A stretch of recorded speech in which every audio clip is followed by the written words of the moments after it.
With the fall of the Syrian government to rebels, Israeli leaders ordered the complete seizure of the Syrian side of the Golan buffer zone. Israel also confirmed that chemical weapons facilities in Syria were hit to prevent them from potentially being taken by extremist forces. Defense Minister Katz ordered the IDF to complete its control over the buffer zone between Israel and Syria after an initial deployment there yesterday. Katz said he ordered the army to create a security zone free of strategic weapons and terror infrastructure, including beyond the buffer that could pose a threat to Israel. He also instructed the army to make contact with the Druze community and other populations in and around the buffer. Foreign Minister Gideon Sa'ar confirmed that the Israeli Air Force had targeted and destroyed a Syrian chemical weapons facility and other strategic assets of the former Assad regime. The Air Force strikes are targeting missile depots, air defenses, and chemical sites that had belonged to the Syrian armed forces.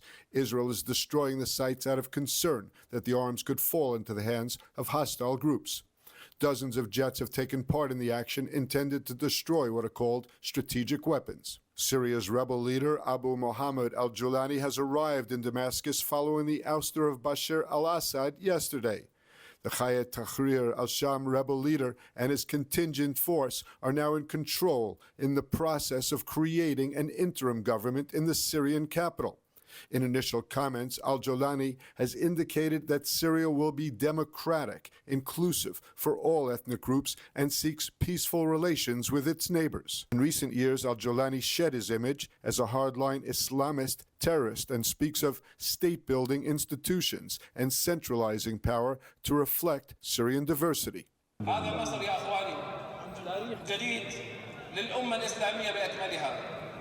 هذا النصر يا أخواني تاريخ جديد للمنطقة. كم تلافينا من مخاطر. ترك سوريا تركها مزرعة للأطماع الإيرانية. نشر فيها الطائفية. أثار فيها الفساد. According to reports from Moscow, al-Assad and his family have been granted asylum in Russia. An undetected drone fired from Yemen made direct impact on a building in Yavne. No injuries were caused. The Air Force said that the Houthi UAV was not identified by the Air Force and no attempt was made to intercept. The drone struck a penthouse in a residential building, and firefighters were called in to put out the blaze caused by the impact. There was a great deal of damage, but no injuries reported. The IDF has announced the names of 4 reserve soldiers killed in South Lebanon in an apparent operational accident. Major Evgeny Zinershon, 43, from Zichron Yaakov. Captain Sagi Rubinstein, 31, from Lavi. Master Sergeant Binyamin Nagosi, 28, from Bet Shemesh. And Sergeant First Class Erez Ben Ephraim, age 25, from Ramat Gan. There are still no reports of incoming rocket or drone fire from Hezbollah, but inside Lebanon, the IDF continues attacks on Hezbollah gunmen and targets found to be in violation of the ceasefire. More from ILTV's Ariella Lachiani. The IDF confirmed that since the start of the 2-week-old ceasefire with Lebanon, it has killed 25 Hezbollah terrorists and struck dozens of terror targets from the air.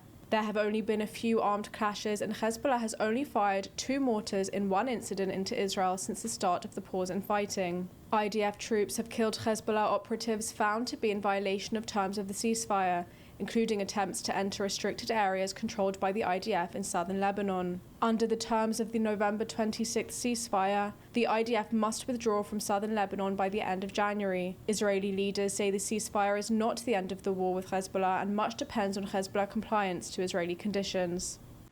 And ILTV's Mayan Hoffman is on the northern border to assess the region's state about a week and a half after the ceasefire agreement was signed. She reports that while the area is slowly coming back to life, most residents are still refusing to return home. Let's take a look. About 10 days after a ceasefire was signed with the terrorist group Hezbollah, ending more than a year of cross-border violence, the people of northern Israel are beginning to evaluate their return home. For the first time in months, more stores have opened in the local mall near Kiryat Shmona. Enough cars are on the road to cause slight delays, a small but noticeable sign of life returning to the region. These changes offered a pleasant respite on Sunday after months of eerie silence during the war. Now, 14 months later, the destruction in Israeli towns like Metula is extensive, caused by Hezbollah rockets, damage from the IDF tanks and personnel who use the towns as bases, and they are overrun with rats and mold after more than a year of being empty. Most residents are still hesitant to return, unsure if the 60-day ceasefire agreement will hold. In towns like Metula and Manara, located around 6 kilometers from the border, the prospect of moving back feels nearly impossible. ILTV visited Metula on Sunday and met with 75-year-old resident Ariel Almog. Almog and his partner were the only ones to remain in Metula after evacuation orders were issued. He told ILTV that while some neighbors have returned to assess the condition of their homes since the ceasefire, few, if any, have decided to move back full-time. I think people are still afraid from the situation that is not clear. And I think if the government would make it more specific, clear what exactly is going to happen, then I think that people will agree to come back as soon as possible. Last week, IDF Northern Command Chief Major General Ori Golden informed mayors of the region that they could begin planning the rebuilding of their towns. However, residents are receiving little to no compensation for their losses, and the government has shown insufficient commitment to investing in the reconstruction of some of these communities. And joining us now from Washington is Jonathan Schanzer, Senior Vice President at the Foundation for the Defense of Democracies. Thanks so much for joining us at ILTV. My pleasure. Many in Washington were certainly surprised by the quick departure of al-Assad and his apparent replacement by Al-Julani. Al-Julani was formerly al-Qaeda. He's still a wanted man in the U.S. What will the attitude of Washington be toward the new regime in Syria? I think we don't know yet. I think that is really the way to sum it up. I mean, what we know right now is that HTS, formerly known as the Nusra Front, this is Hayat Tahrir al-Sham, is an al-Qaeda affiliate group. These are individuals that are associated with al-Qaeda. That is their ideology. I don't see this necessarily as a very positive development. This is an organization that is backed by Qatar and Turkey. These are, of course, two sponsors of groups like Hamas, groups like ISIS, the Taliban. We're not looking at particularly moderate actors here. So on the one hand, we have the departure of the Assad regime, which has been associated with Iran and its axis, as it's known, across the region. And it has been a regime that has helped Hezbollah arm up with Iranian weapons.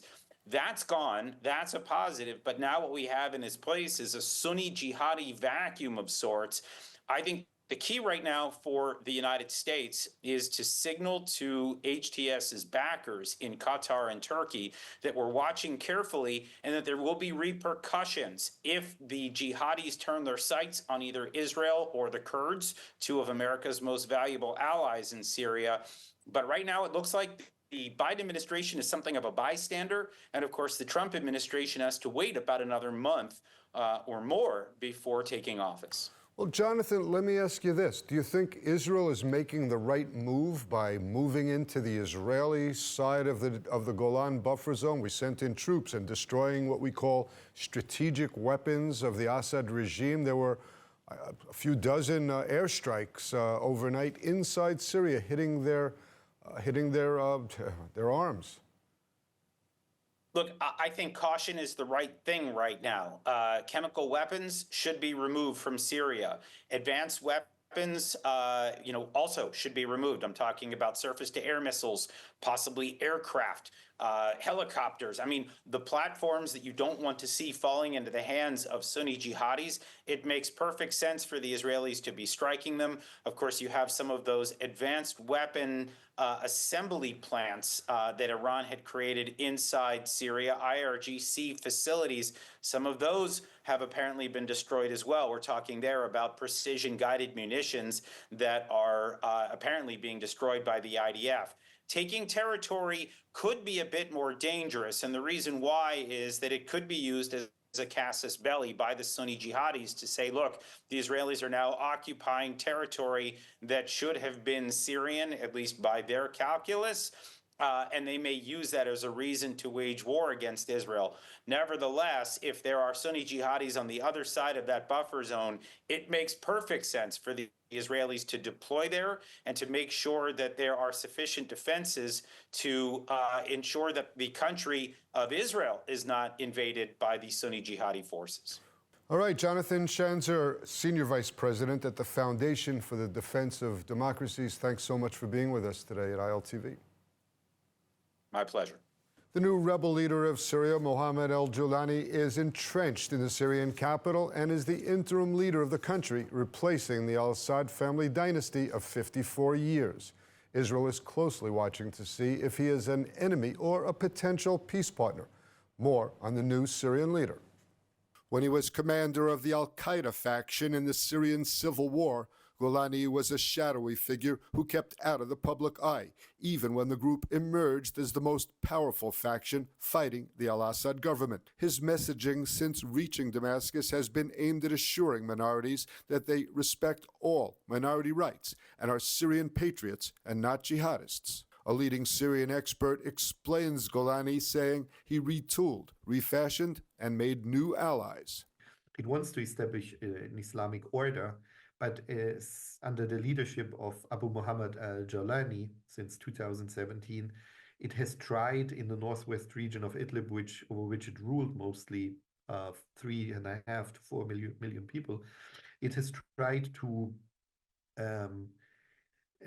assure minorities living there, Christians, other religious minorities, for them to have a role and to not be persecuted. It doesn't mean that there hasn't been violence against opposition. It was an authoritarian rule. It was not a democratic, liberal, secular kind of rule. Certainly not. Golani severed ties with al-Qaeda in 2016 and effectively rebranded his group Hayat Tahrir al-Sham, emerging as the de facto leader of the rebel-held northwestern Syria. There, he developed strong ties with Turkey and received strong support. In initial comments, al-Golani indicated that Syria will be democratic and inclusive for all ethnic groups, and that it will seek peaceful relations with all of its neighbors. As Israel finds itself 14 months deep into war, we can never do too much to support our heroes of the IDF. And doing just that is Nechama and Hatzalah for Israel, who have long been committed to supporting Israel's soldiers and civilians in need. Let's take a look. In challenging times, it's often the small gestures that make the biggest impact. Nechama and Hatzalah for Israel, founded by Moshiko and Shmulik Moskowitz, has long been committed to supporting Israel's soldiers and civilians in need. This winter, they are continuing their tradition of providing comfort to IDF soldiers with a new initiative, a soup truck delivering hot meals to soldiers stationed on base. In the summer, Nechama and Hatzalah introduced an ice cream truck to bring a refreshing treat to soldiers, lifting their spirits during the heat of battle. And now, as the winter sets in, the soup truck is bringing warmth, offering soldiers a comforting meal and reminding them that they are supported and appreciated by the community they defend. In a time of intense duty, these moments of care can be a much-needed boost. The soup truck is more than just a meal.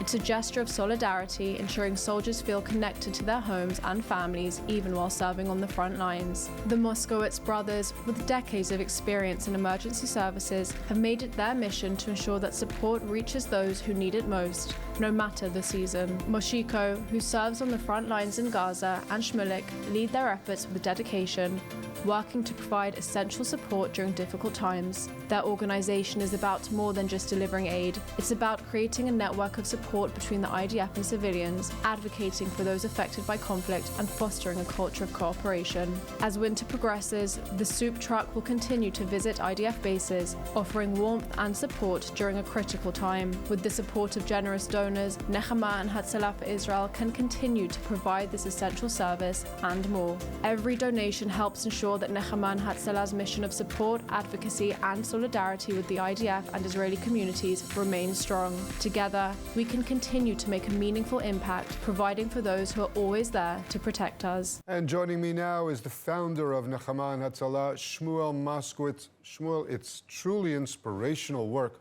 What was your inspiration?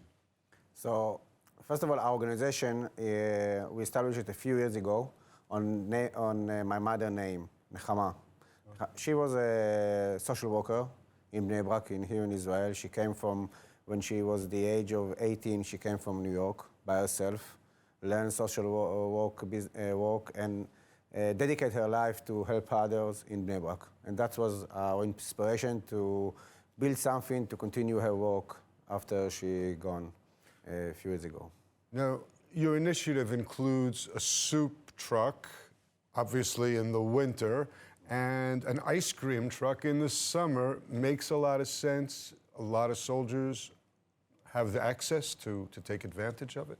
Sure, we almost every day we're going or to the south or to the north of Israel. We know we are battling 2 or maybe 4 areas now in Israel.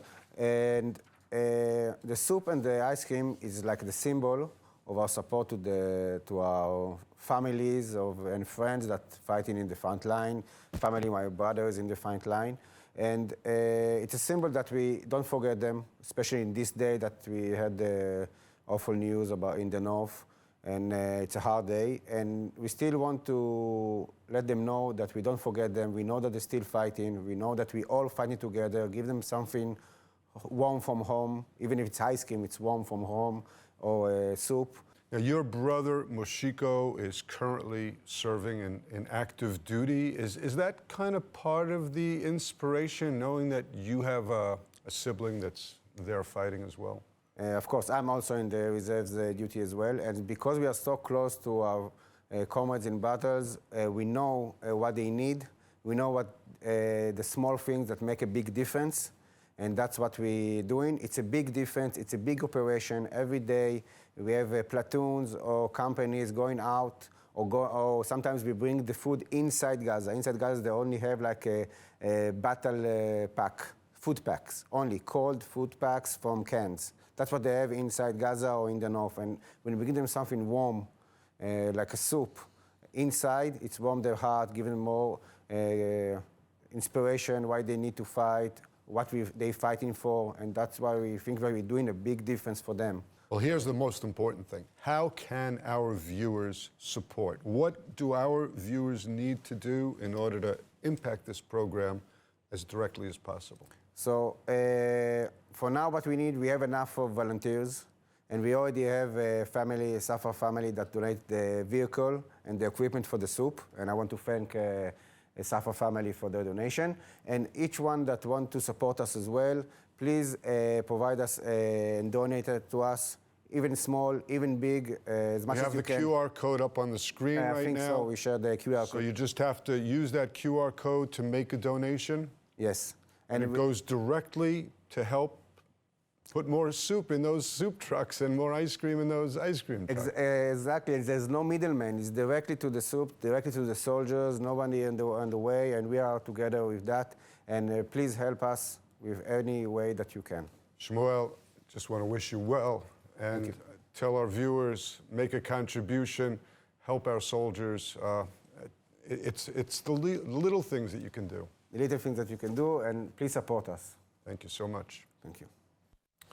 The advocacy group Stop Antisemitism is demanding that the U.S. cut ties with a major businessman over alleged anti-Semitism. Stop Antisemitism is urging the U.S. government to cut ties with Patrick Doyle, the CEO of International Diplomatic Supplies, a major supplier to U.S. embassies worldwide. Doyle is accused of spreading anti-Semitic conspiracy theories, calling for boycotts of Israeli businesses, and labeling the IDF as white supremacists. In archived posts, Doyle claimed that Western leaders are controlled by Israeli money and referred to Israel as an evil, genocidal abomination. Stop Antisemitism insists the U.S. must uphold its values and sever contacts with Doyle immediately. And for this change of pace, ILTV's Ariella Lachiani has joined me on this set, and she is bearing a beautiful selection of gifts from Judaica web store. My guess is we are approaching Hanukkah. If you like anything you see here, or want to see anything else from the Judaica web store that they have to offer, scan the QR code. So, Ariella, what is all of this? Okay, so your guess is correct. Hanukkah is coming up in just 2.5 weeks. Actually starts the same day as Christmas this year, which is so nice, Jews and Christians across the world will be celebrating But together. these are Jewish gifts. These are, although, yes, these ones, these aren't. This is a goodie box of tastes of Israel. We have olive oil, honey, dates bread. But what is Hanukkah? It is the celebration of the rededication of the Holy Temple. And we have many traditions that come with it. So the main one being that the Maccabees, when they went to light the temple menorah, they only had enough oil for one day, but it lasted for 8 whole days. So that's why we have these Hanukkahs, and we light a candle every night for 8 days. So I will show you what we've got. This is a little selection of what Judaica Web Store has to offer. So we have a few pieces by Yair Emanuel. He is a top artist of Judaica. So we have this piece, this piece, this piece, all Hanukkah, all beautiful. This is of the old city of Jerusalem. This one, which I love, my personal favorite, comes with 3 different options. You can have this with the colors. You can also have the plain silver one, and also one with three different shades of blue. He also has this. It's a dreidel? It's a dreidel. Oh, that's so cute. A hand-painted dreidel. What a beautiful thing. Beautiful thing, and also perfect, because the tradition on Hanukkah has evolved that we give gifts. So something like that's a nice one.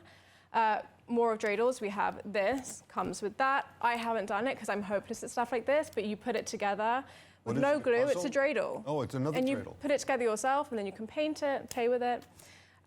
We also have these to come with the Hanukkah, handcrafted candles in blue and white, of course, symbolic of Israel.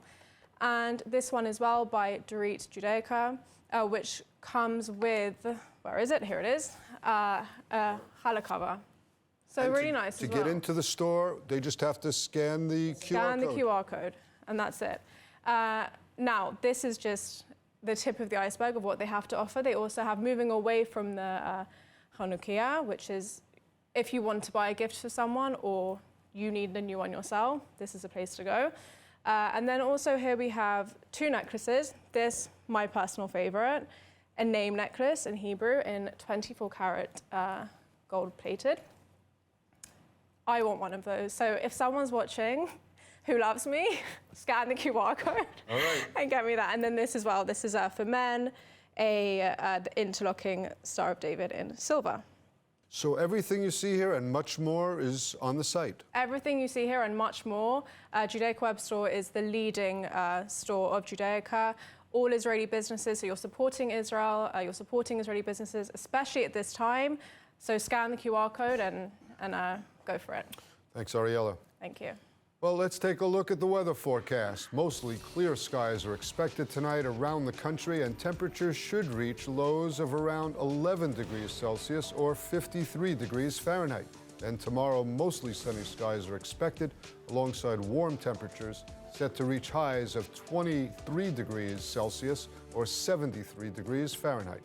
And that's a wrap for today's news. For the latest updates from Israel on all of your devices, be sure to follow our ILTV channels, subscribe to our ILTV newsletter, and explore our website at iltv.tv. Stay informed with the latest news straight from the heart of Israel. I'm Steve Leibowitz. Be well and shalom from the State of Israel.